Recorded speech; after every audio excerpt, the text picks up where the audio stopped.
Olá, catequizandos! Estamos quase finalizando o tempo pascal. Semana que vem já é Pentecostes, a vinda do Espírito Santo sobre os apóstolos. Neste domingo, comemoramos a Ascensão de Jesus, na qual ele foi elevado aos céus na presença dos apóstolos no 40º dia depois da Páscoa. Vamos então rever alguns acontecimentos importantes desse tempo pascal, para que compreendamos este tempo por completo.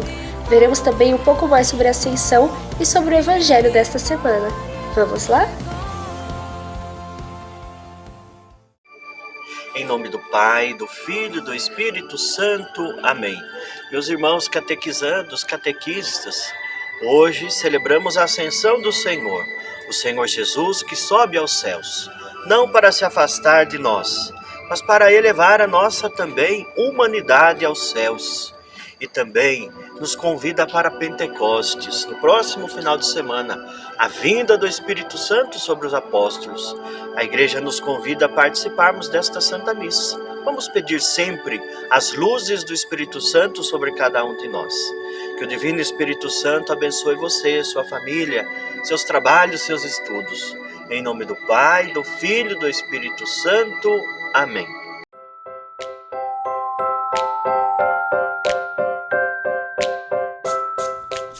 Este é Jesus, o Filho de Deus Pai e o nosso Salvador. Quando Jesus estava na terra, ele fez muitas coisas. Ensinou sobre o amor de Deus, fez curas e muitos milagres. Ele acalmou uma tempestade e até ressuscitou pessoas. Mas algumas pessoas não estavam contentes com o que Jesus estava fazendo e o condenaram à morte na cruz e o sepultaram em um túmulo. 3 dias depois da morte de Jesus, algumas mulheres foram visitar o túmulo, mas viram que o corpo de Jesus não estava mais lá. Ele estava vivo. Ele ressuscitou.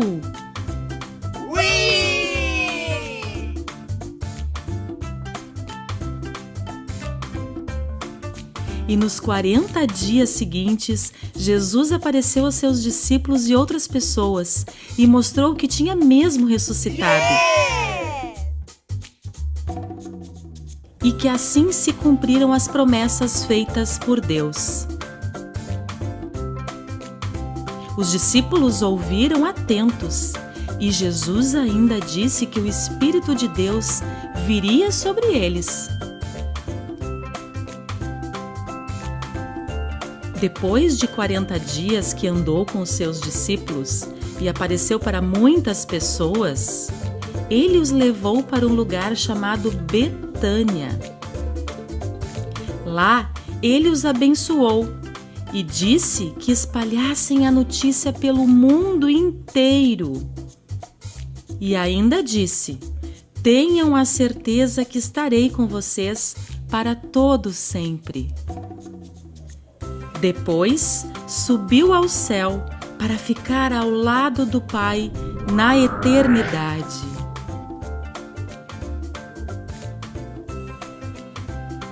Os discípulos tiveram a certeza de que o Espírito de Deus estaria com eles para sempre. E ele continua conosco nos dias de hoje. Pois foi assim que Jesus prometeu a nós.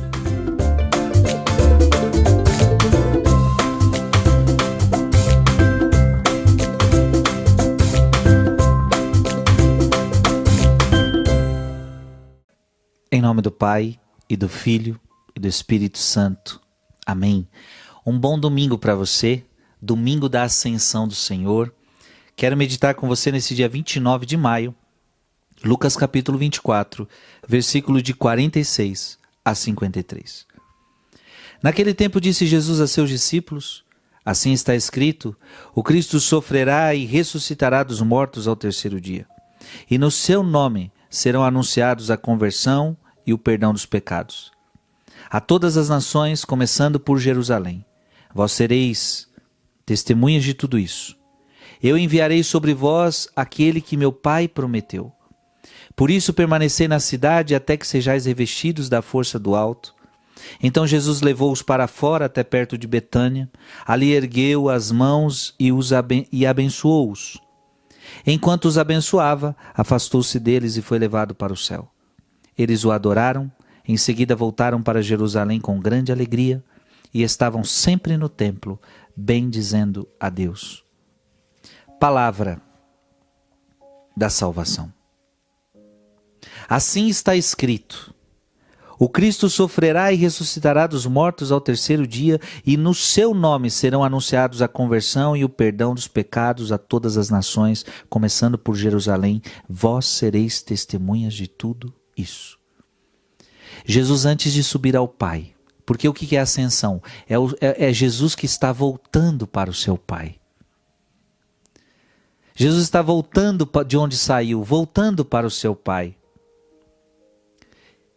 Tudo que Jesus sofreu estava escrito. Por que Jesus sofreu?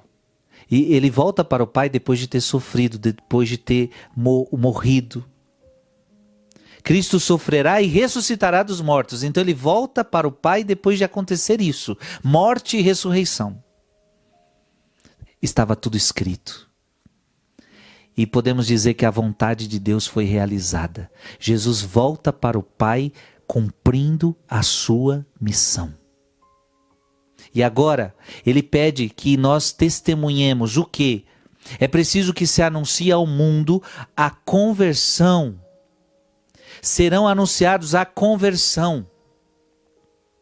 É preciso pedir agora, anunciar que as pessoas mudem de vida. É preciso anunciar agora que Deus perdoa os pecados. Anunciem que o Pai perdoa os pecados. É preciso se converter, porque eu estou voltando para o Pai, eu vou preparar-vos um lugar. Mas para que vocês estejam aqui é necessário conversão, é necessário perdão dos pecados. Filho, isso é imprescindível. Quem quer ir para o céu precisa passar por um processo de conversão. Ou seja, arrependimento dos seus pecados. Eu enviarei sobre vós aquele que meu Pai prometeu, por isso permanecei na cidade, até que sejais revestidos da força do alto. Jesus então promete o Espírito Santo. Porque até para receber a graça da conversão, a graça do arrependimento, nós vamos precisar de uma força maior. E o Espírito Santo foi dado a nós. Nós não temos desculpa para viver de qualquer jeito. Sabe o que está acontecendo agora? É como se Deus estivesse dizendo assim: eu estou dando ajuda para vocês. Porque eu sei que sozinho vocês não vão se converter, sozinho vocês não vão conseguir mudar de vida, sozinho vocês não vão dar conta. Porque a gente poderia dar desculpa para Deus. Deus, eu não consigo. Eu tento ser bom e não consigo. Eu tento mudar de vida e não consigo. E você teria razão. Sozinho você não conseguiria. Sozinho eu não conseguiria. Aí o que Deus fez? Deus deu força do alto. Não, você não vai conseguir sozinho. Eu estou te dando ajuda. A ajuda é o Espírito Santo para que você viva a palavra de Deus. Eu estou te dando o Espírito Santo para te dar força para você andar no meu caminho. Por isso que Paulo vai dizer das obras da carne, Gálatas capítulo 5, e aí ele vai dizer várias obras da carne. Para não viver as obras da carne, Paulo diz o quê? Deixai-vos conduzir pelo Espírito Santo para que não vivais as obras da carne. Ou seja, só com o Espírito Santo que eu não vou viver as coisas do mundo. Eu preciso da força do alto. Então Jesus levou-os para fora, até perto de Betânia, ali ergueu as mãos e abençoou-os.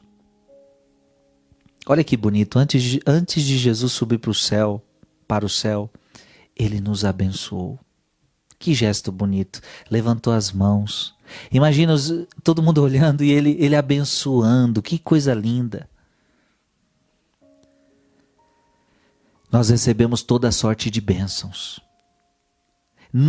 E sobre nós tinha o que, gente? Vamos lembrar? Sobre nós havia maldição.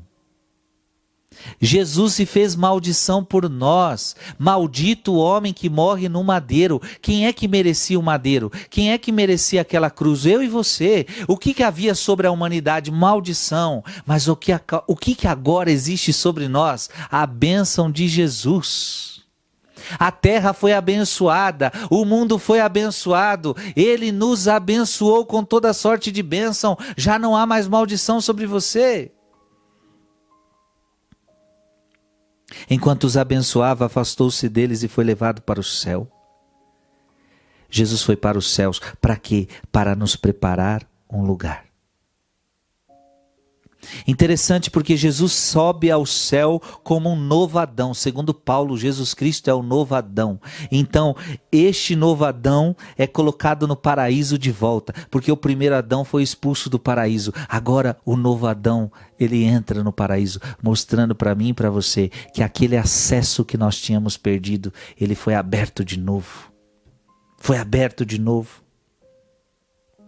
Ele sobe ao céu para nos mostrar que lá é a nossa pátria definitiva. Aleluia!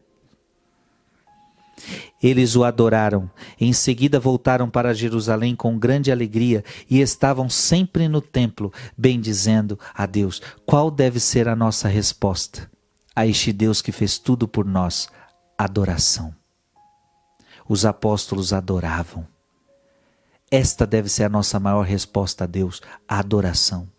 Eles voltaram com grande alegria. Temos que agora viver também nessa alegria do Cristo ressuscitado.